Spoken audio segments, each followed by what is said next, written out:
Dave, just how much of a test was that for you guys from the way the game started with Teo's drop ball to having to kind of rally and push Yamamoto's, especially as you look at how this team kind of responds to those kind of moments as you move forward here in October? It was a great test, and we didn't waver.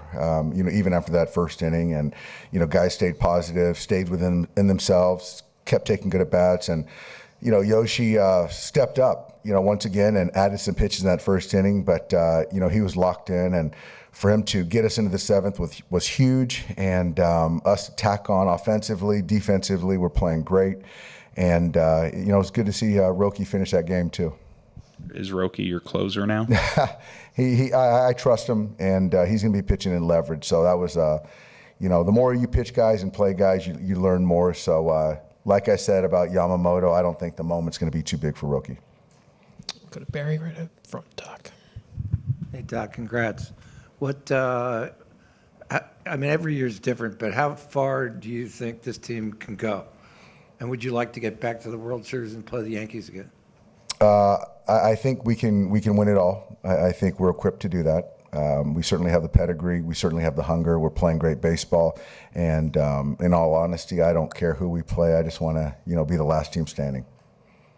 Any questions for Doc? Jack? Just what have you seen out of the offense the last couple of nights to kind of keep piling on runs, finding different ways to score like they did kind of in the later innings tonight? I think that what we're seeing is, winning pitches, using the whole field, fighting, and not trying to just slug. I think we're taking team at bats. Situationally, we've been fantastic, and even Rortvedt at the bottom. Whether it's a sacrifice, the fight to slap an 0-2 double to the other way to get on base. We're just doing things, whether it's a sac fly, we're doing whatever it takes. Even Shohei in the situation, getting a guy over to set the stage for Mookie. So just team baseball, team at bats. And then in that eighth inning, just kind of what were you seeing out of Emmett? What prompted you to kind of make the move there, and kind of how do you view him going forward after this? I trust him. It was his first kind of real crack at kind of late leverage. He wasn't sharp, but I believe in him. I really do. And I think for me is, to think that he can get through Benson, although he had count leverage, to then feel like he can get through McLean. He would have been over 30 pitches, and I just didn't think the stuff was as sharp. And so for me, I just kind of had a gut feeling that, give Vesey a chance to get count leverage versus Andujar, or if they leave Benson in. And I liked him against McLean and then Friedel. So that's kind of my thought. And, but Emmett did a fine job. It's just it just wasn't sharp tonight. Towards the back in the fourth row. Dave, Mookie's turnaround this year has just been kind of insane. Can you just kind of talk about what kind of player he is to have that start and then now come through like he always has and be one of the best players in the world?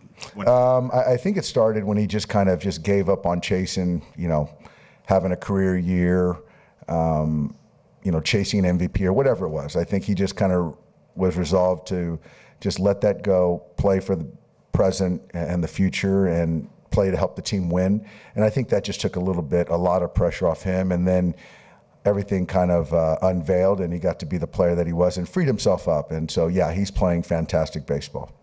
Right up front to your left. What have you seen out of Ben Rortvedt and his place in taking Will Smith's place right now in the postseason, and what he's been able to do offensively? Yeah, Ben's been an unsung hero. Just kind of coming in here, trying to replace, an all-star catcher. He has the trust in the pitchers. He's a servant first. He receives well. He throws well. He just understands who he is as a hitter. So to be able to kind of move runners, see pitches, put the ball in play, get hits when we need them, he's been fantastic. And he had big shoes to fill, but he's done a great job with the fingers, the catching, all of it. We'll finish up with Jack in the second row. How much of a lift is it for the team when Kiké has some of these big October moments, and especially like the double tonight that kind of flipped that inning in the fourth and got you in the lead? That was huge. Kiké is obviously an energy giver, and when he's playing and playing well, guys feed off of that. Miggy Rose like that. Teo's like that, but October Kiké is something pretty special, and the track record speaks for itself. He's, throughout history, he's one of the best, throughout history in the postseason. Daisuke in the fourth row on your left, Doc. Hi, Dave. Congratulations. Let me ask you about the next series. So Shohei's starting game 1 in Philadelphia? Yeah, Shohei's going to start game 1. Anything else for Doc before we let him go? Third row. Okay. Hi, could follow up on the next series, just sort of like your mindset all the way flipping to Philly already? Very talented ball club. It's going to be a fun environment. I think we match up really well with those guys. They're going to run a bunch of left-handers at us. Talented all throughout the lineup. They got Trey back, so it's going to be a fun series. And Barry. You've had now it both ways with the week off and now playing a wild card series. You think it's more beneficial to just be playing every day? Well, if you can bank getting through the wild card series, I think so. It just kind of takes on some downside, obviously, playing in this series. But, getting through it the way we have, kind of seamlessly getting to the next series, I think we're in a good spot. You'll be sharp going into the next. And we'll be sharp going to the next series. All right, Doc, congratulations. All right, We'll thanks, see you in guys. Philly.